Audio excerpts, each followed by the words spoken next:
Hey everyone. Today I'd like to invite you to take a little trip through history again.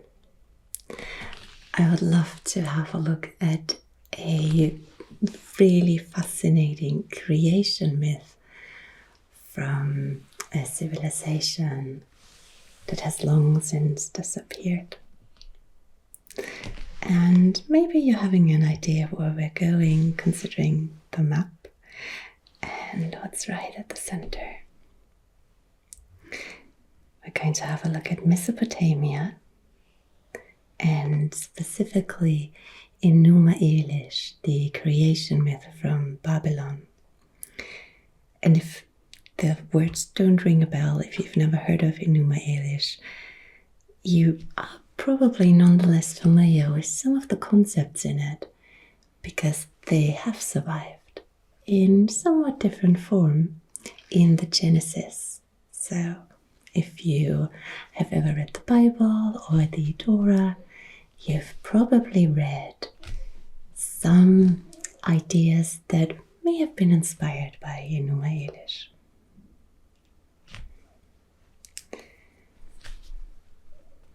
So the place where Enuma Elish was created is right here. Mesopotamia in modern day Iraq.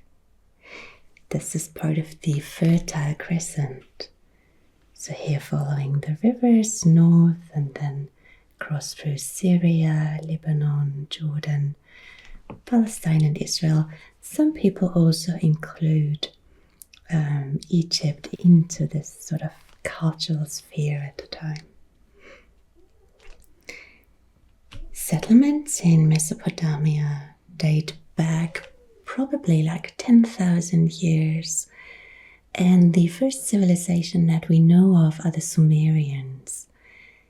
They settled down, they had agriculture, so they produced crop, which both meant that they had to stay put in one place. But it also allowed them to build cities that were defended against the environment. They began writing texts, they were literate, they had a script, so all huge inventions at the time. And some of their oldest texts are about 5,000 years old. So they might have been there longer, and the texts might be older too. It's just that we don't know what we haven't found yet in excavations. One of the famous stories, for example, of the Sumerians is the Gilgamesh epic that you might have heard of. Gilgamesh was a famous hero who was immortalized as a constellation in the stars. And we still look at the same constellation, but we call it Orion. The Sumerians settled, for example, here in Uruk, along the Euphrates.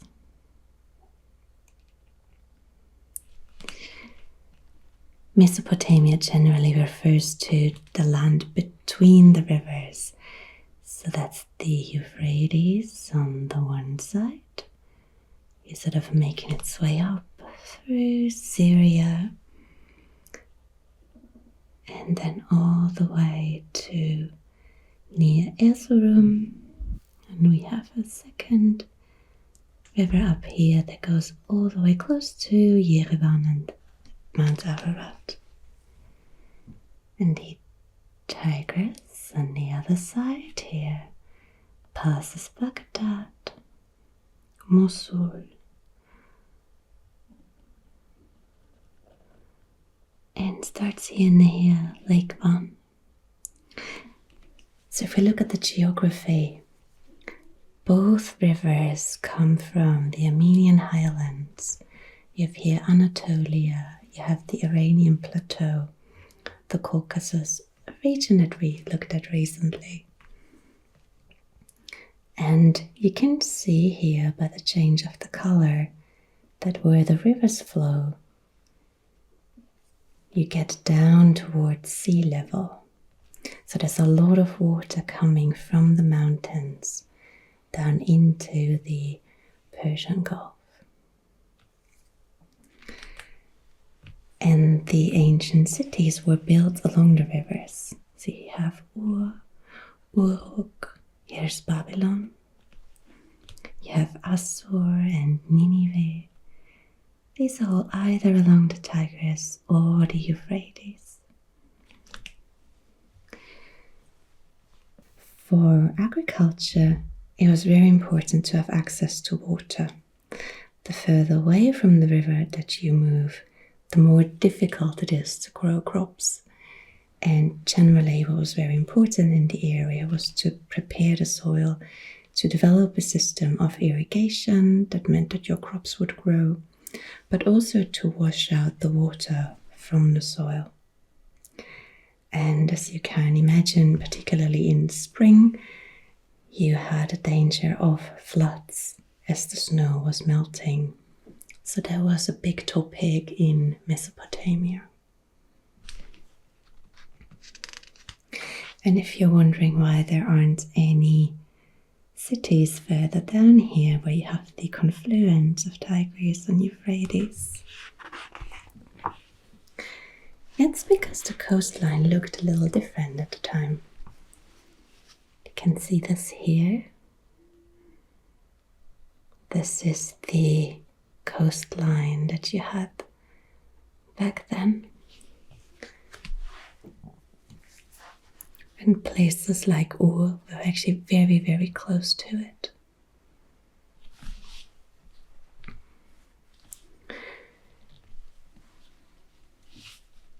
Here, the white and green area. Here's where you have the Sumerian city-states around 4,500 years ago. And they weren't really together in one empire or one larger structure. They were independent city-states. Sometimes there were attempts to create larger empires, but they usually didn't last very long. And that's because the area in between the cities was somewhat difficult to traverse and brought some dangers with it. One ruler who managed to establish a larger structure was Hammurabi. Let's see. Here, the red circle. This is the old Babylonian Empire under Hammurabi. So you can see here, it includes Susa, it goes all the way up to the Assyrian part in northern Mesopotamia. Includes Nineveh and Assur.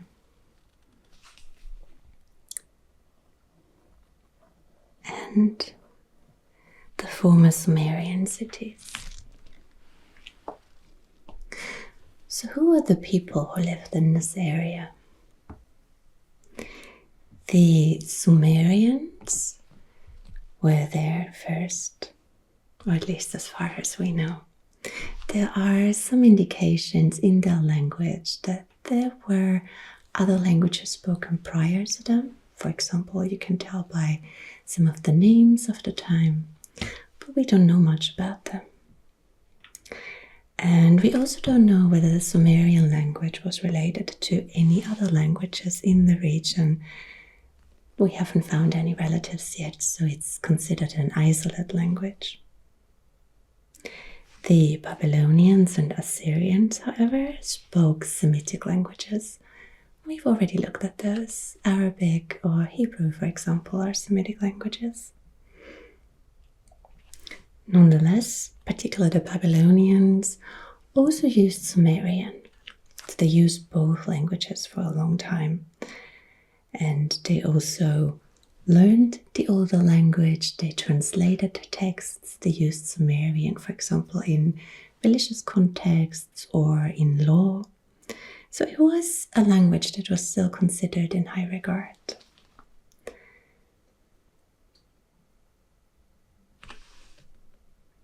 The more common language that was spoken at the time, though, was Akkadian. And that too is a language that existed for a long time.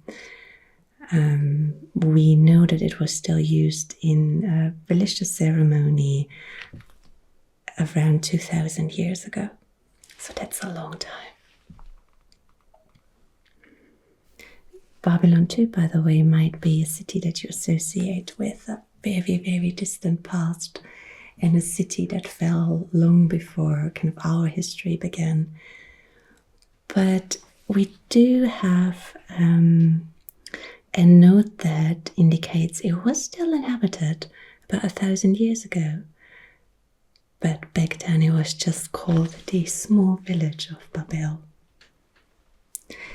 It's hard to imagine then that at one point in time it was probably the biggest city on earth with up to 200,000 inhabitants.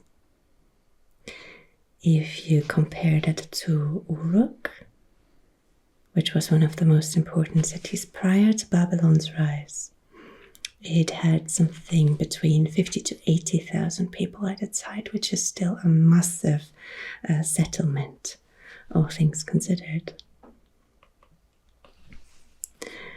So Babylon rose to power under Hammurabi. The empire might not have lasted very long, but Babylon nonetheless remained a very important seat. And it's also one of the really important places in the Enuma Elish. The name, by the way, translates to Gate of the Gods. And that gives us an idea of its central role in religion at the time.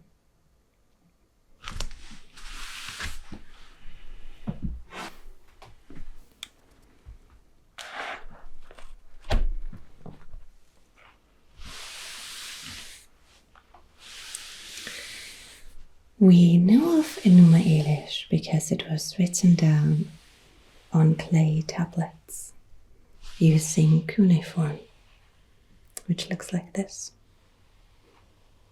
And we know that a lot of people were literate at the time and learned how to read and write.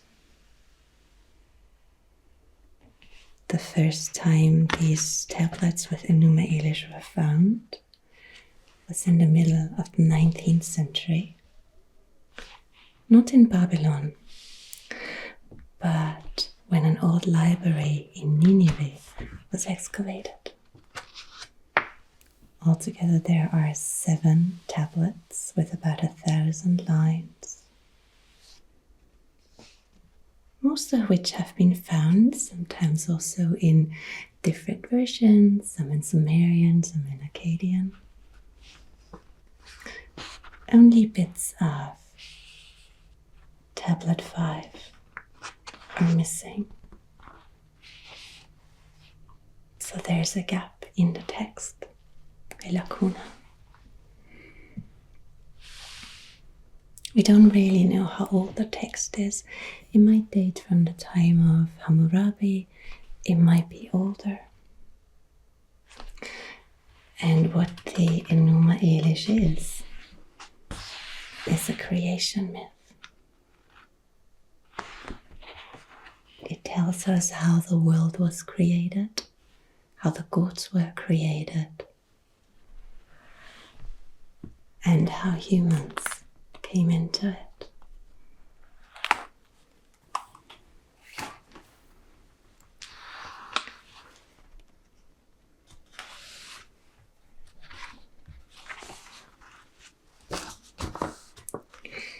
The name Enuma Elish refers to the first words of the epic, and it translates to when on high.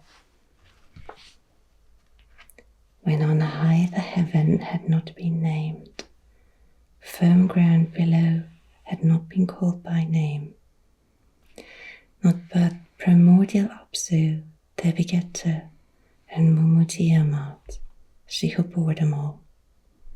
The waters commingling as a single body. No reed but had been matted, no marshland had appeared.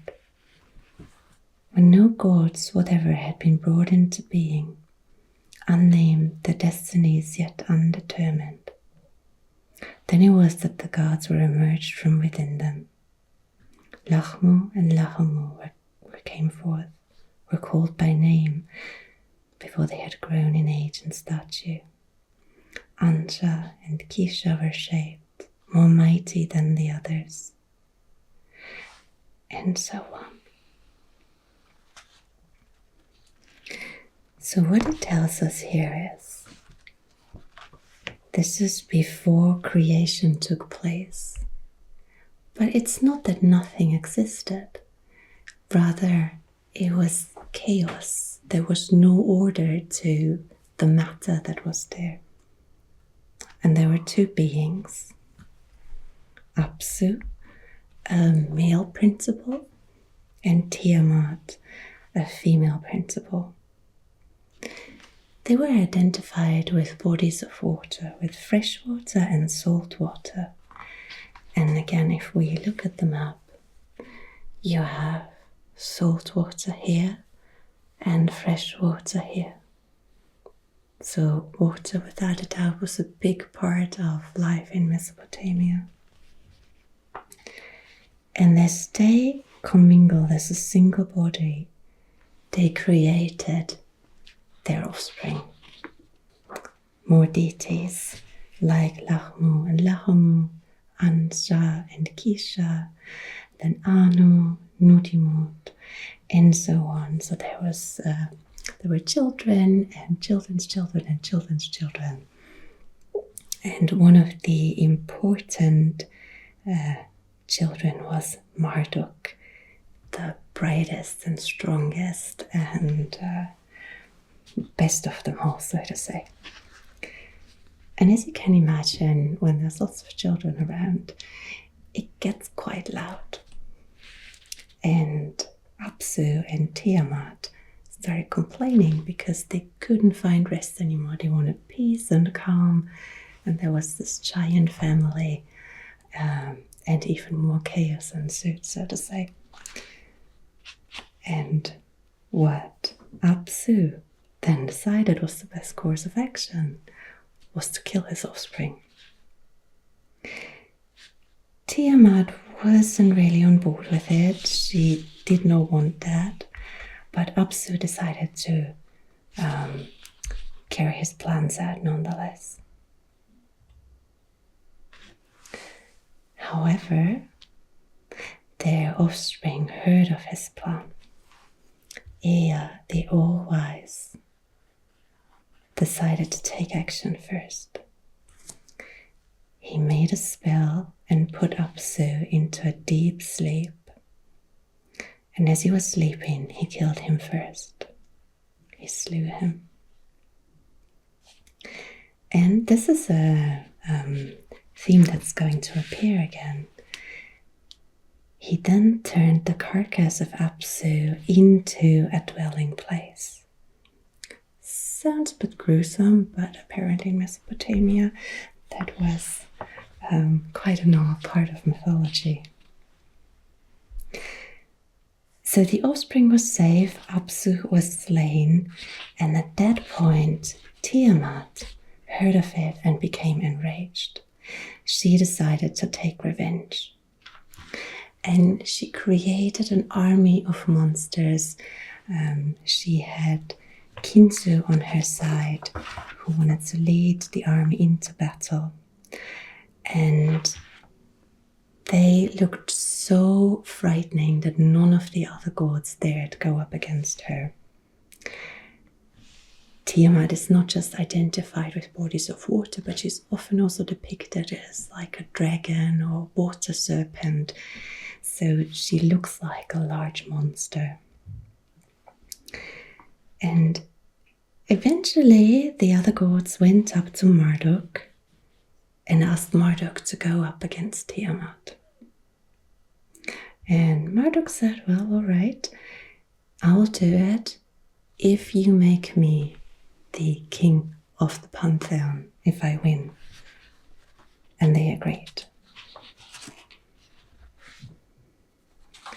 And then a fierce battle ensues.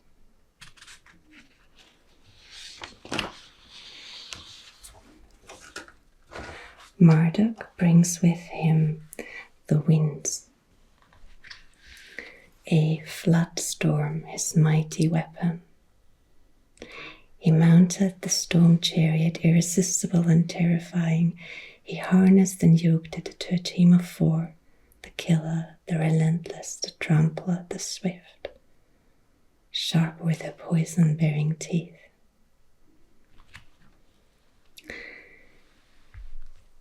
He set his face towards the raging Tiamat. He held a spell between his lips.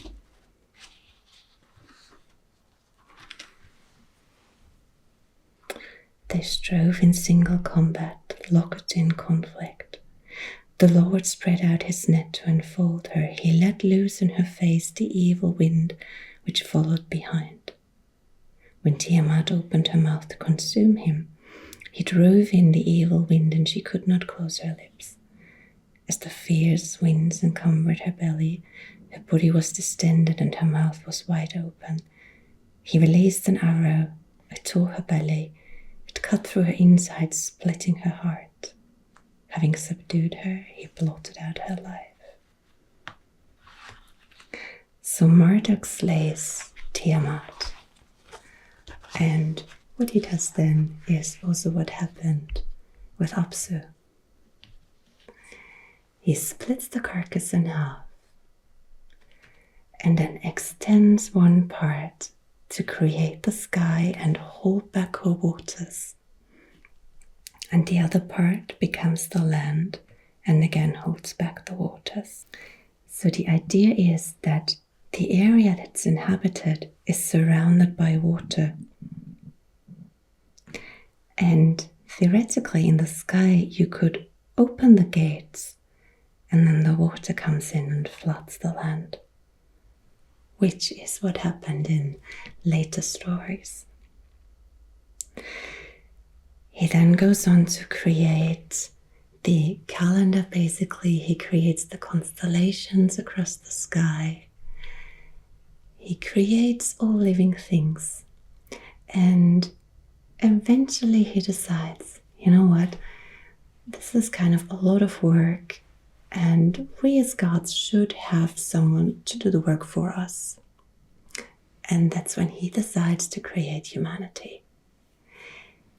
He fetches Kinshu,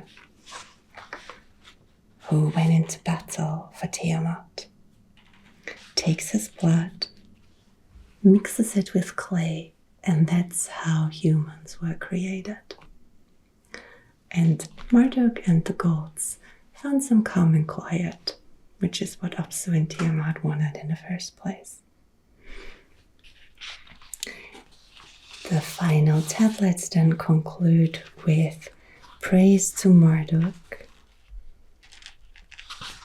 who was the most important god in the pantheon, and the city god of Babylon. So what the Enuma Elish does, it is not just explains how the gods and the world and humans were created, it also tells everyone else that Babylon is the most important city and its god is all the way on top of the pantheon, the most important god among all of them. And like I said, the tablets were first found in Nineveh, which is in North Mesopotamia, not in south like Babylon. So that gives us an idea that the story was very widely known. It was probably recited every year in spring during a festival called Akitu, which was celebrated for 12 days at the beginning of the year, probably during the time of the spring floods. And if you think about it, it makes sense. You have the story of a mighty warrior god holding back the waters and creating fertile land. We also know that the Akitu festival was celebrated all the way into the Roman period. It was even introduced in the Roman Empire at some point in Italy. And by the way, it's being celebrated again. During the Assyrian Renaissance in the 1960s, people started celebrating Akito on April the 1st, just for one day though, and it was a little more lighthearted than the original 12-day ceremony. Now, I said some of the concepts might be familiar to you from the Bible. When we look at the very first line again, when on high the heaven had not been named, the similarity would have been obvious to anyone speaking Akkadian and Hebrew. But of course, now that we have the English translations, we're quite far removed from that. But you could translate the original Hebrew in a similar way, where it doesn't say in the beginning, but when in the beginning God began creating. So you have the same grammatical structure that opens the text. When on high the heaven, when God started creating. So there's already a callback to the Enuma Elish. You also have the same idea that God is already there. You already have an entity prior to creation. In the Enuma Elish, it's two gods, a male and a female principle. In the Torah, it's one God. But it follows the same logic in that creation is not creating matter out of nothing, but rather creating order in chaos. And it also kind of follows the same steps. You have day and night, sky and land, vegetation. You have sun and moon, fish and birds, and eventually animals and humans. In the Genesis, there's also a really interesting line about how the earth was a formless void and darkness covered the face of the deep, while a wind from God swept over the face of the waters. And now the wind sweeping over the face of the waters, that does sound like the winds of Marduk that he released on Tiamat to fill her and immobilize her. In fact, the face of the deep actually is written without an article. It's the face of deep. It's a proper name. It's not a description. And the Hebrew word for deep is actually the same word as Tiamat. Again, Akkadian and Hebrew are both Semitic languages. So in the Semitic language, the similarity would be really obvious. So it is the face of Tiamat, this watery being that's being pushed back. There are some important differences though. Enuma Elish is a bit of a gruesome story, but that's not the case in Genesis. In Genesis, God creates and says, this is good. In fact, God says this over and over again at the end of every day. Creation is good. There are no battles, there's no gore. It's something that's good. In fact, God also creates for humanity. They are provided for with fruit trees, for example. They are told what they can eat. And they are given agency. Again, here in Enuma Elish, when on high the heaven had not been named, firm ground below had not been called by name. There's the same logic that naming something means creating and means ruling, creating order. In the Genesis, God tells Adam and Eve to give names to the creation. So there's a really important difference in how humanity is imagined in these two texts. In the Enuma Elish, humanity is made to serve the gods, so the gods can rest. But in the Genesis, humanity is provided for, is created in the image of God, and is given agency. And of course, we don't know if the Israelites, when they were in Babylon, heard the stories that were told, that were recited during the festivals, and thought, no, we can tell this differently, we can tell a better story, we can subvert it a little. Or maybe it was an even older story that had just developed in different forms in Babylon and Israel. But the similarities are quite astounding, and I think so are the differences. And it kind of makes me really appreciate Genesis. I think it's a beautiful text and a beautiful change to this fascinating tale of Enuma Elish. And quite touching, really, when you think about what it tells you as a listener who looks at these sacred texts. If you are interested in the story and the similarities, I will link a podcast down below in the description so you can listen to it in detail. But I think for today, that's been a lot of info. And I hope you're very sleepy by now, or maybe already drifting off. Either way, thank you so much for spending some time with me and listening to the story. I'll see you again next week. Until then, good night.